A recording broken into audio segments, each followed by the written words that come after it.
Hello, Alliance members. Today we have a special guest in the studio, Miss Bonnie, and you guys know Lashana.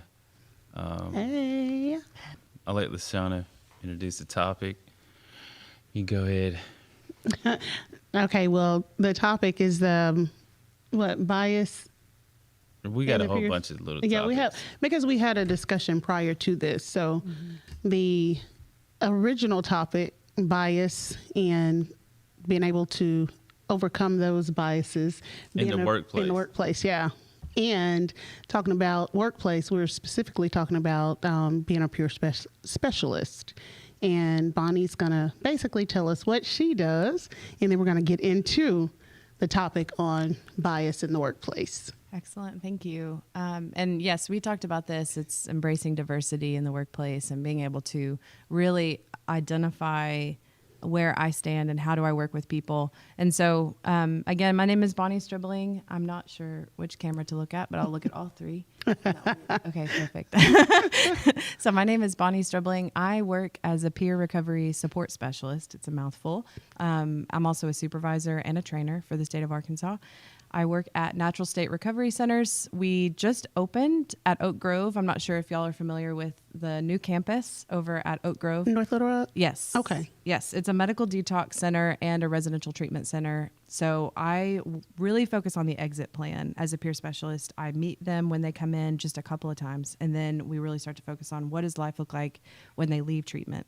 And being able to have that lived experience of what it's like day one outside, living on my own, what do I do? Just what are my first steps? Okay. So I really help them with that. And then I also facilitate some groups at the outpatient services that they have. And so on top of that, I intern or do a special worker position with a national advocacy group called Faces and Voices of Recovery. Yes, it's really cool. I've learned a lot about public policy and recovery efforts and the definition of recovery support and things that I would love to see come more into Arkansas, some more recovery support services. Okay. Good. And on top of all that, you're in school. Yes. And you're in school. Yes. So the internship is because I am working on my master's of public service at the Clinton School. And then this is the first year ever we're going to do a double master's program. What's that old saying? One is too many and 1,000 is never enough. Yeah. So I'm going to get 2 master's degrees. Very excited with the Euler Master's of Social Work program. And I start that in August. Good for you. Yes. And I have a little boy too. He's 8. And you have a little boy. I'm a single mom. Oh, yeah. You have your hands full. I do. Well, good for you for keeping it going and staying sane, doing all that. Mm-hmm. So when we talk about diversity and we talk about laws and we talk about change, right, we do know there's some, I may not get all the percentages right, but we look at the diversity in just the state of Arkansas. 17% are minority, right, or blacks. 40% are incarcerated that are black. That are 70% in Pulaski County Jail. So when we look at that and we talk about diversity and recovery, and what percentage, or what do you feel the percentage that come into recovery or come to your center, what percentage of those clients that come in for help are black? Okay. And I also just identifying other minorities, but for sure it's small.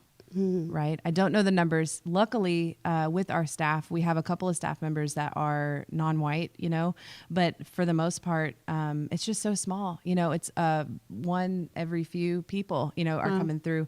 And then in recovery, there's a lot of progress being made, but overall it still can be a very segregated situation with recovery. Sometimes you'll find at these groups, you'll never find somebody of a different race, whereas in these groups, you might find some more of diversity in these groups. And so I think that's something to look at as a community, is how integrative are we? Are we really being able to collaborate with all of the diversity in Little Rock area or in Arkansas? Right. What are they referred from? Where are your clients referred from? It's a mixture. So you can apply online just as a regular, just somebody that needs to go into treatment. But we also have people that are referred from hospitals like Bridgeway. We see a lot of those, or New Vision also. And we are, I think, for-profit. We also have a nonprofit foundation, but for the for-profit, we have insurance. We don't really see cash pay very often, right? Like that's not something that happens in treatment very often. It does rarely, but almost always we have insurance. We don't have Medicaid billable services though. Okay. And maybe that has an impact on, the demographic. On the demographic. And if they're do you see a large population coming from, like, are they formerly incarcerated? Do they come from the county jail? Do they come from the prison system? ADC, I never get those acronyms right. There's a lot of acronyms, the alphabet soup, pretty much. Yeah. So we really don't want them to be on the run. That's the hope, is that we are not having somebody that's on the run from the law, because then they're just trying to go to treatment to stay away from going to jail. Yeah. So, but we do, almost every single person I've talked to has some kind of criminal background, right? I don't see a lot of referrals from the jails. I think it's happened a couple of times, but for the most part, everybody's got some kind of background. Yeah. Almost every single one has a background. That's a really common. And then on the application, it used to say, have you engaged in criminal activity? And we had to change that, obviously, to, what is your criminal background? Right. So we want to get a comprehensive look. We try to write a letter as soon as they get in, letting the courts know, hey, we have this person, they're here. If they have any court dates coming up, they're going to be in treatment and they might miss it. And that's been really helpful to kind of, before they leave, I like to look on Court Connect, find out, what's going on, and then call their probation officers and get a no, so that when they leave, they know exactly where to go. They have an appointment set up. That's good. I know you have some questions, Russell. I'm not going to take up all the time. So I have a lot too, but okay. The numbers, the lopsided numbers or this being presented in addiction and incarceration and all that type of stuff. How do you feel like the best way or best approach to go about somebody that's in treatment of color that feels alienated, or how do you give them the same opportunity you would somebody else? Right. That's a really good question, Russell. So before at Natural State, I worked at the Division of Youth Services, which is our, if you're under 18 and you commit a crime, you come and serve your time with us. And that was such an eye-opening experience, because there was a young man, he's 16, he's he's African-American from Malvern, Arkansas, and he sat down with me and taught me all about life, just at 16. Yeah. How am I, as a white woman, going to sit there and say I understand what it's like to be you? Okay? And that's really the strength of a peer support specialist, is saying that I understand. Unfortunately, there are some things I just have to say I don't understand what it's like, right? So it was a really humbling experience to have him. He said, you know what, I can sit here all day and I can complete these treatments and I can fill out the worksheets. What I need is a mentor. I need somebody in my community to be a mentor to me. And that was where I could help, right? So I had to create a space, a safe space, for him to share with me what he needs, and me to listen openly, not assuming that I know what's best. And that's really hard, because I'm a nurturer and I want to fix everything. Not assuming, I'm just going to hear, I'm just going to listen to what he had to say. And he said, I need a mentor. And so then we find someone in their community that will be able to step up for that role. You know, so I plug him in, with a community resource. So I know you may feel that way as a peer specialist. Do you feel like all peer specialists, when they come into that situation, do they feel that way? And if not, is there some type of way that your organization or your Natural State, do they offer any type of cultural diversity classes, or how do they get to that point, or do they even see that as a problem? Right. That I love. I'm kind of like a nerd, I guess, probably because I'm working on all my school stuff. I love classes, like any continuing eds, and I know that those are available. We have to do continuing eds for my certification. But, ultimately, and so going back to Russell's, but answering yours, my goal as a peer specialist is to do that in general with every person.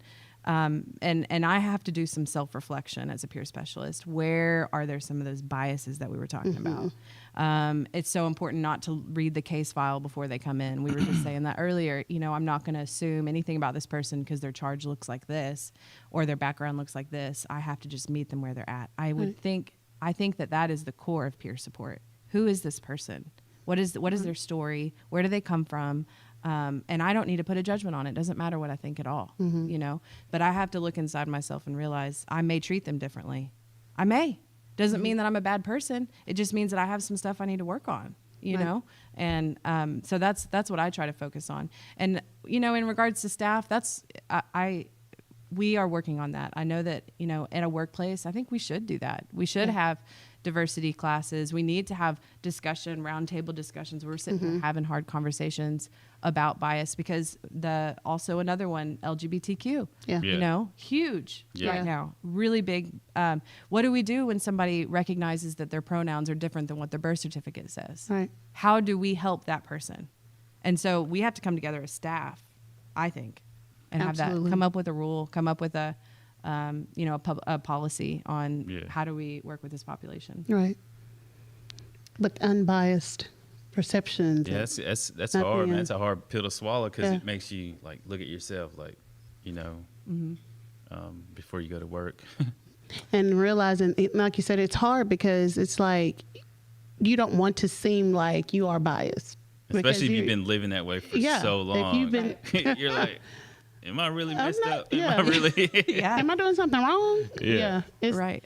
But looking at yourself and then understanding and coming to a grips that you know, that's not cool. Knowing that you're judging somebody. I think that over this last year, as a society, we have really had to we've really looked at this a lot, and I'm super grateful for that opportunity for us to really become more awake to some of these internal biases that we have. Yeah. I know that I've luckily had a lot of friends coach me along the way, and it was just because it was ignorance of me not taking a look at it and really understanding the history and how, the ins and outs. And people like Russell that I've reached out to, and he's taught me a lot. And also another woman, it's like, who is just calling me and checking on me during the riots? You know, just because where is my community during all of this that's going on? You know, and being able to check on people and just genuinely love them regardless of their race or their background or anything like that is where's the community just checking in and making sure that I'm okay. So that was something that I learned also. Which is good. I don't know how many more questions I can ask or how much time we have, but I can go on and on. So knowing that, at the Natural State, you guys offer let us know what it is that you offer, what resources can be valuable to us as we talk to our alliance, just some of the things that you guys have in place and we can refer. Okay. So we do have that. So Natural State has a continuum of care. So we do offer all the way from detox to outpatient services. And we have peer specialists on staff and we also have CITs on staff. We have social worker. We have alternative things like service dogs, and we have CrossFit and all the things. But we also have just an environment of recovery. There's a difference between treatment and recovery. I almost said tweetment. Listen to me. Treatment and recovery. There is there's some difference there. But at Natural State, I feel like we really still have that voice of recovery inside the institution, showing people, role modeling, this is what life could look like. It doesn't have to be like this forever, right? Here's living proof that you can too recover, that it is possible. Well, how did you get into being a peer specialist? Like, what drove you to it? That's a good question. It definitely came in through the back door, I guess. It was an accident. I was trying to be a teacher. Have you seen Sister Act 2? Yeah. With Whoopi Goldberg? Yeah. She is my idol. I wanted to be her when I grew up. I love her. Teaching music to at-risk youth. That was it. Dancing, that's what I wanted to do. Dancing. Yeah. All over. She's great.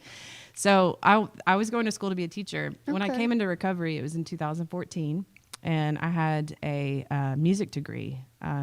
There is one mugshot out there of me. I was arrested in 2013. I think I had graduated from college 2 weeks prior, had a baby 2 weeks prior, and there I am lactating with track marks, just really a good moment. But I came into recovery in 2014, and like most people do, you get in recovery and you want to do some stuff. I have all these dreams and these goals, and so I went back to school. And then I realized that I have to do my work. It doesn't matter that I'm now not doing drugs. I still have to learn how to time manage and how to work the computer and how to show up to class and be reliable. All those things, just because the drugs are gone doesn't mean I'm going to be good, at school. So I failed out of the program and I had to make a complete life career change. So I stopped doing education, and I still have that letter that says like you have been exited from the program and you're no longer eligible for funding. You know, it was a heartbreaking moment, but I went into work at Birch Tree Communities as a mental health paraprofessional because I was like, I just need a side job. So I got that, and then in the training, I was like sitting in the front row and asking all the questions, and the CFO was leading the class. And I had told him, like, you know, right off the bat, like, I'm in recovery and I like care a lot. And I like cried in the training because I was taking it so serious, you know. And he remembered me. And that's the thing, is he remembered me. So when they heard about this peer support training, they were like, hey, we have someone that's in recovery, and like called me out. Like, I don't even live near this guy. He's the CFO or CEO, whatever it is, COO, one of them, one of those high up guys. And he like remembered me and put me in training. And then I became like the first ever peer support at Birch Tree, building the Medicaid billable, you know, services for Birch Tree. And I was the first person to do that. Cool. Just because I was like super enthusiastic in class and like, kind of a suck up, I guess, maybe. But it worked out. And then from there, I started networking and just like met people like Jimmy McGill. I met, you know, people in that field that really saw the passion that I had. And then I applied for DYS. Okay. And then that really moved me forward. That's when I came to Little Rock in 2019. And then that, you know, from there it just blossomed into doing all that stuff. But I went back to school because I realized that just because it happened once doesn't mean that, you know, I need to stop trying to go back to school. I wanted to go back, and I want to open, you know, some centers someday and move on and do more. Bring peer support with me, but also do more in my community. So that's the goal. You have a question? Put your own twist on it. Yeah. You got a question? I do. I have a lot of questions. I know. Go ahead. Go ahead. Okay. No. Let's go back to you as a mother. Okay. Yes. During your recovery. Yes. And I see a lot of a lot of mothers or a lot of parents. Absolutely. Maybe a man that has custody of his children. Single dads. Yeah. Mm-hmm. Single dads, single moms. So during this time now with the housing crisis, and if they're needing recovery, and I know a lot of places it's working on self, they're not able to take their children into recovery with them. Or so at Natural State, do you refer families out that, you know, like what's that process? And I love your heart. So I know you have a heart for what you do and care for your families that need treatment, need peer specialists that work with them. But kind of touch on that. Like, what do you do if a mom comes in, or if a single dad comes in, or whatever, but need a space? So we don't offer SWS programs. I think that specialized women's services is what that's called, and that's a big call to action for Arkansas, is to implement SWS. I really hope that, I think Harbor House and Gateway, both of those are kind of Harbor House related, but in two different towns offer those programs. But we at Natural State do not have an SWS program. Okay. And really that's specialized women, so I don't even really know what they do for single dads. So I would love to learn more about that. But good point. The child will have to stay with family, or, you know, maybe we have a lot of open DHS cases that come through, and, you know, so the family is already displaced while they're in treatment. And then the next struggle is when they leave treatment, they want to continue doing services, and they want to go to a transitional or chem-free house. But the chem-free house doesn't let you bring your kid, and you can't leave. You have to get a pass, right, just for an overnight stay. Wow. So it is a struggle. It's absolutely a struggle. In my journey, I luckily was able to take my son, and we moved into a rent house by my parents' house. And so I just remember those nights, like plenty of nights, like having to walk my kid, you know, to a mutual aid group. Like I walked, he was still in diapers, 1.5 when I entered recovery. And so I was taking him with me everywhere, you know, or using my parents, a lot of grandparents having to step up, you know, and raise kids. That's going on a lot. So we need that. We need some specialized services for families. I think there's something called family support partners. Mm-hmm. We had that in Arkansas. We have a training model and everything. And that's a person with lived experience with having a family that's been displaced, or a broken household, as they call it, which is, and they have disappeared in the wind, you know. So my important thing is when we start a service, we need to figure out how to build infrastructure. How do we make this service last? Right. Wraparound services. Love Yes. wraparound services. How do we help the whole family, right? And using a person with lived experience is excellent for wraparound services. It's not just about fixing that one person, it's about fixing the whole family. And then you fix the whole community. I get that.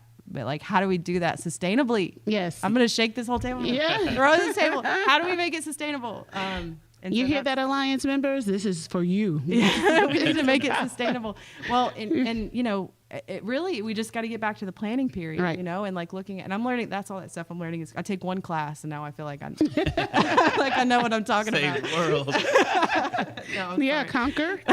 No, but that, from what I've seen, I just hate it. We had youth support. Yeah. That's people providing youth support services that have lived experience. Can you imagine like an 18-year-old, like being a peer specialist and like hanging out with other 18-year-olds and helping them, like true peer support?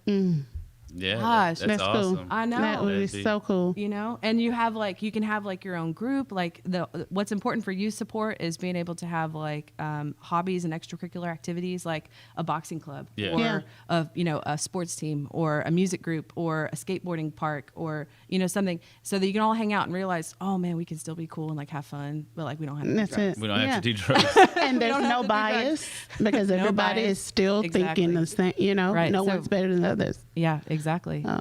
So we used to That have a would be youth cool. support training model, and that we don't have that right now. We're not using it anymore. So we just need, funding and sustainability and Right. all the things we talked about. I'm going to stop asking questions. I think I that's digress. It's a good stopping point Yeah. because I think we go on all day. We could. Mm-hmm. Or we So could I just guess- have her back. We could have her back. Do that. Yeah, I'll definitely come back. I love what y'all are doing. I love 100 families. I think that what we were just talking about with wraparound services, Yes. it sounds like that's what is trying to happen with 100 families and reentering society and being able to bring the families back together and supporting them. Yes. Recovery capital is a big part of, so being able to be supported by the life that I live. Do I have a job? Yeah. Do I have a good financial situation where I can actually support myself? Yeah. Do I have a safe place to live? Yeah. All of that. And so we have to recognize the bias of the system, and we have to work through that, I think, as an agency and as an organization. We have to work through that, recognize it, and then it's okay. Talk about it, move on, work on those. I love it. And the cool part about, like what you said in the beginning, if we collaborate, it's all about collaboration. It is. And it's all about the community coming together. And we have to have those hard conversations. You mentioned that before. Hard conversations. And it has to start somewhere. So why not That's what start here? That's what we're doing, Yeah. right? That is. That's Yep, what we're absolutely. doing. Good deal. Thank you so much for coming. And just like next time, we'll see you all back here. Is it Tuesday at 3? Yeah. Tuesday at 3. We'll dig deeper. We'll dig deeper. Thank you for coming, Bonnie. Yes. Thanks, Bonnie. Thanks.